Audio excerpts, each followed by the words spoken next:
Segala cara dilakukan orang tua di Persik agar buah hatinya mendapat kepastian masalah hukumnya saat ini. Pihak DP yang belum bisa menerima atas hukuman penjara yang dijalaninya, membuat sang ayah pada Selasa 4 Maret kemarin mendatangi Polda Metro Jaya untuk melaporkan kasus hukum buah hatinya. Menurut Ian Bagus Sasmito selaku kuasa hukum DP, hal itu menjadi cara tepat untuk bisa melihat keadilan atas hukuman DP yang dijalani DP saat ini.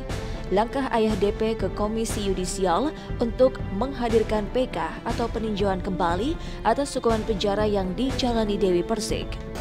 Di Komisi Yudisial itu masih dalam proses ya, artinya dalam hal ini kita juga masih ada satu yang harus kita lengkapi, yaitu menyangkut masalah putusan Mahkamah Agung, ya kan, putusan kasasi yang dikeluarkan dari pihak Mahkamah Agung yang harus kita terima, karena pertimbangan apa yang bisa diputus oleh ketiga hakim tersebut, ya toh, yang menjadi kapasitas Mbak Dewi itu menjadi berbalik sebagai pelaku pidana apa yang ditentukan pasal 351 ayat 1. Nah ini kualitas apa Mbak Dewi itu bisa sebagai pelaku pidana? Dalam hal itu kan kita lihat pertimbangannya kan di situ.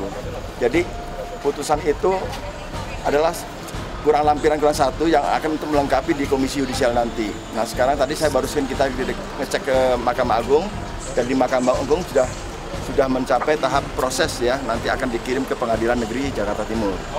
Nah itu nanti kita akan dapat salinannya. Nah dari salinan itulah nanti kita akan kaji dari mana keletak tiga hakim ini kok bisa memposisikan kapasitas Mbak Dewi ini sebagai pelaku pidana.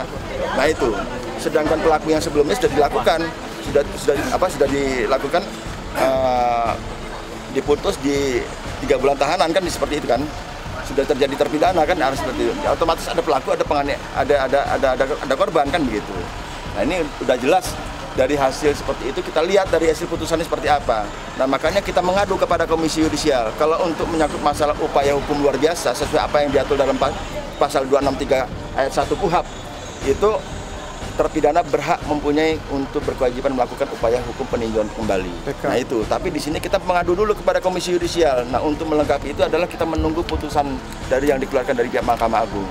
Pertimbangan apa dari ketiga hakim ini kok bisa memutuskan kualitas Mbak Dewi menjadi sebagai kapasitasnya menjadi pelaku pidana penganiayaan. Itu yang harus kita lihat, harus kita kaji dalam menyangkut masalah ini. Banyak dugaan dari keluarga DP yang merasa ada kesalahan atau hukuman penjara yang dialami Dewi Persik. Kabarnya menurut Ian Bagus selaku kuasa hukum DP, jika hakim konon salah menerapkan hukuman, jika memang hal itu benar adanya, maka ini bisa saja mencorengkan nama MA atau Mahkamah Agung sebagai lembaga hukum tertinggi negeri ini. Kalau dalam pengaduannya apa kita lakukan di Komisi Yudisial ini adalah hakim salah menerapkan hukumnya. Nah, jadi menyangkut masalah pelanggaran kode etik. Penerapan hukum. Nah itu jelas. Penerapan hukum ini yang kita kaji. Jadi untuk menyangkut masalah seperti ini, ya dia harus dapatkan saksi.